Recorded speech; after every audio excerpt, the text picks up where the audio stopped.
Share market, अगर हम अपने जीवन में पिछले 5-10 सालों का एनालिसिस करें तो ये देखेंगे कि शेयर मार्केट या शेयर मार्केट से रिलेटेड लोगों की एक बाढ़ सी आ गई है। हर तरफ हम जहाँ पे भी देखते हैं वहाँ पर शेयर मार्केट की बात होती है। हर तीसरा चौथा आदमी शेयर मार्केट में डायरेक्टली या इनडायरेक्टली इन्वॉल्व होता है। लेकिन सबसे इम्पॉर्टेंट बात यहाँ पर यह आती है कि क्या शेयर मार्केट में सबको प्रॉफिट होता है? क्या शेयर मार्केट में सभी लोग सक्सेसफुल होते हैं? मैं आपसे पूछता हूँ, क्या आपको बार बार लॉस हो रहा है, या ऐसा हो रहा है कि आप शेयर मार्केट में अपनी एक ग्रोथ तक पहुँचते हैं और उसके बाद में वापस से नीचे आ जाते हैं? या फिर ऐसा होता है कि आप सडनली कई बार काफ़ी पैसा कमा लेते हैं लेकिन उसके बाद बहुत लंबे समय तक कोई पैसा नहीं आता, कोई लक नहीं चलता? आज हम समझने की कोशिश करते हैं कि ज्योतिष, कुंडली इस बारे में क्या कहती है।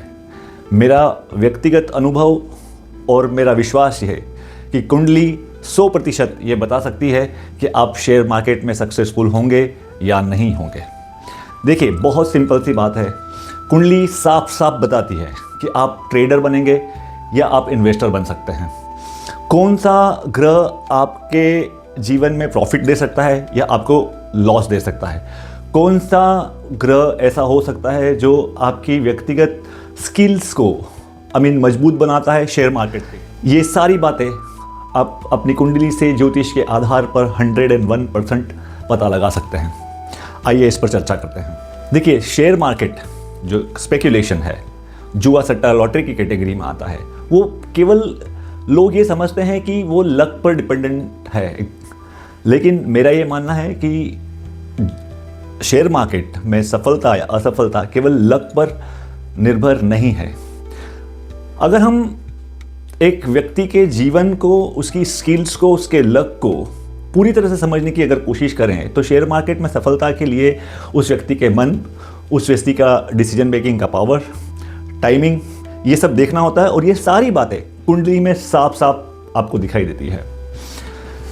अगर हम सीधे प्रश्न पर आते हैं कि कुंडली में वो कौन से ग्रह हैं जो शेयर मार्केट में सफलता या असफलता को बता सकते हैं, तो उसमें सबसे पहला ग्रह होगा बुध ग्रह, मर्क्यूरी। देखिए, बुध ग्रह हमारी बुद्धि का कारक है, हमारे डिसीजन मेकिंग पावर को बताता है, हमें क्विक थिंकिंग के बारे में ताकत देता है। तो बुध ग्रह हमारे जीवन में शेयर मार्केट में डेफिनेटली बहुत इफेक्ट करता है। दूसरा सबसे इम्पोर्टेंट अगर मैं ग्रह की बात करूं तो वो है चंद्र। चंद्रमा जो कि हमारे मन का कारण है।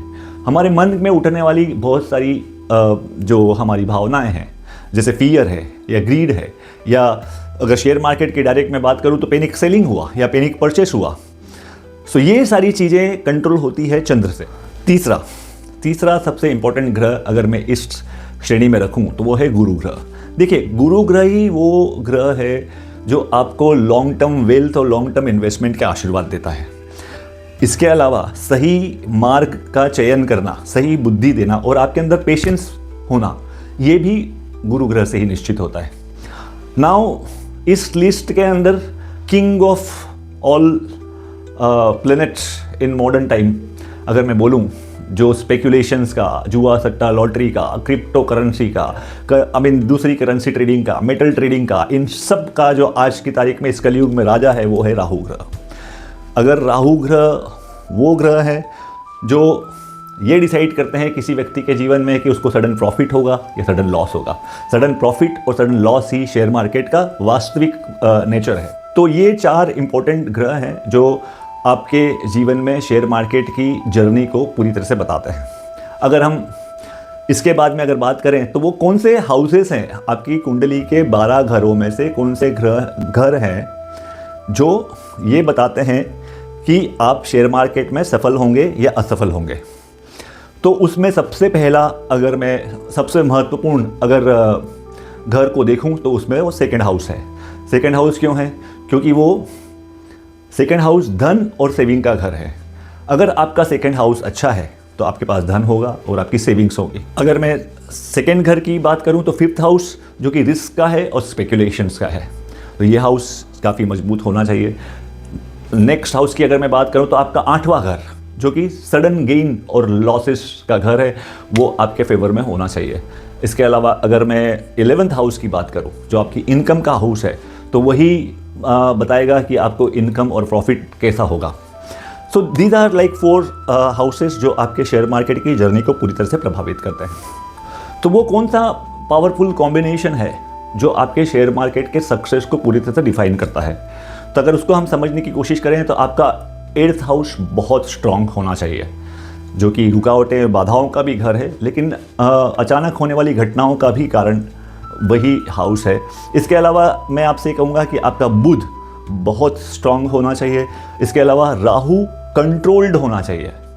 मैं फिर से बोल रहा हूँ, राहु कंट्रोल्ड होना चाहिए। अगर राहु कंट्रोल नहीं है तो आप भ्रम के जाल में ऐसा फंसोगे कि आपको लगेगा कि ये कर देना चाहिए और आप कर डालोगे।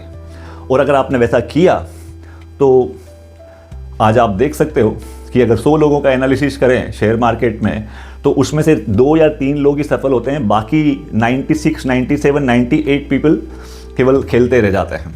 तो ये राहु का बहुत बड़ा इफेक्ट है। इसके अलावा मैं आपसे बोलूँगा कि आपका 11th हाउस भी पूरी तरह से एक्टिव होना चाहिए, मतलब आपका प्रॉफिट और इनकम का हाउस एक्टिवेट होना बहुत जरूरी है। इसके अलावा हम ये देखते हैं कि कुंडली हमें क्या बता सकती है। कुंडली हमें सबसे बड़ी बात ये बताती है कि क्या शेयर मार्केट सबके लिए है। मैं आपसे ये कहूँगा कि कुंडली या ज्योतिष के आधार पर सभी लोगों के लिए शेयर मार्केट नहीं होता। नेक्स्ट बड़ी बात पर अपना फोकस लाते हैं। देखिए, शेयर मार्केट में 2 टाइप के लोग ज़्यादा होते हैं, एक ट्रेडर होता है और एक इन्वेस्टर। तो क्या हर आदमी ट्रेडर बन सकता है या हर आदमी इन्वेस्टर बन सकता है? ये भी आपकी कुंडली ही बताती है कि आप ट्रेडर बनना चाहिए आपको या इन्वेस्टर बनना चाहिए।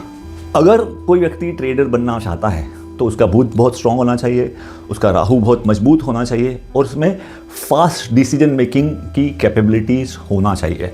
अगर इसके अगेंस्ट में मैं इन्वेस्टर की अगर मैं बात करूं, इन्वेस्टर कौन लोग बन सकते हैं, तो उनके लिए उनका गुरु बहुत स्ट्रांग होना चाहिए, उनका मून स्टेबल होना चाहिए ताकि उनका मन शांत रहे, ना तो बहुत ग्रीड के फ्लो में बह जाए, ना ही कुछ पैनिक डिसीजन ले, ना ही उनके अंदर बहुत फियर आए। एक स्टेबिलिटी उनके अंदर होना चाहिए और सबसे इंपॉर्टेंट पेशेंस। अगर आप इन्वेस्टर्स बनना चाहते हैं तो आपके अंदर पेशेंस होना चाहिए। ठीक है, तो हम अब देखते हैं कि शेयर मार्केट में लॉस कब कब होता है। और अगर आपका मून वीक है तो उसका सबसे इंपॉर्टेंट इफेक्ट आपके जीवन में आएगा कि आप पैनिक डिसीजंस बहुत जल्दी लेंगे, आप जल्दी से खरीदोगे, आप जल्दी से बेचोगे, और ये आपके लिए बिल्कुल ठीक नहीं होगा।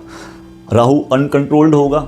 अगर राहु अनकंट्रोल्ड है तो आपको छोटी से छोटी टिप शेयर मार्केट की ऐसा लगेगा कि यार इसके अंदर तो मैं बहुत पैसा बना दूंगा, 6 महीने में, 1 साल में, 2 साल में, 5 साल में मैं 100 करोड़ का मालिक हो जाऊंगा, उसने ऐसा किया तो मैं ज़रूर ऐसा करूंगा। ये ग्रीड अगर आपके अंदर बहुत ज़्यादा है तो आप समझ लीजिए राहु आपके अंदर बिल्कुल कंट्रोल नहीं है। आप राहु देव की उपासना कीजिए, आपको ज़रूर लाभ होगा। अगर आपका बुध वीक है तो आपका बुध वीक होने से सबसे इम्पोर्टेंट जो लॉसेस का रीज़न बनेगा वो आपके डिसीजंस होंगे। तो आपको ये भी देखना है कि क्या आप क्विकली डिसीजन लेते हैं, सही लेते हैं, तो आपका बुध अच्छा है। अगर आपके डिसीजन कंटिन्यूसली गलत जा रहे हैं तो आपका बुध डेफिनेटली वीक जा रहा है। आपको गणपति जी की और बुध भगवान की जरूर से सेवा करना चाहिए। लास्ट पॉइंट को अगर मैं देखूं, इन सब के साथ साथ में आपकी दशा भी बहुत इंपॉर्टेंट है।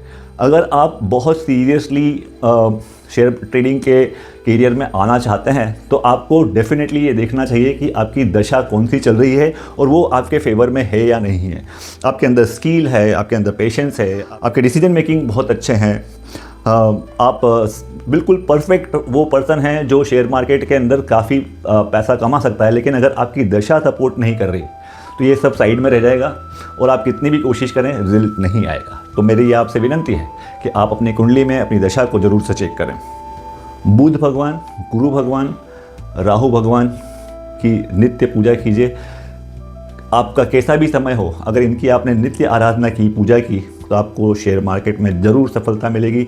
मैं राहु देव से, गुरुदेव से, बुध देव से और चंद्रदेव से प्रार्थना करता हूँ कि आपको शेयर मार्केट में अपार सफलता दें, आपका मन शांत हो, आपकी बुद्धि स्थिर हो, आपके निर्णय सही हो, आप लालच के घेरों में ना पड़ें और अपनी सफलता को 4 चांद लगाएं। अंत में मैं ईश्वर से प्रार्थना करता हूँ, सबका कल्याण हो, सर्वे संतु सुखिनः, हर हर महादेव, जय माता दी।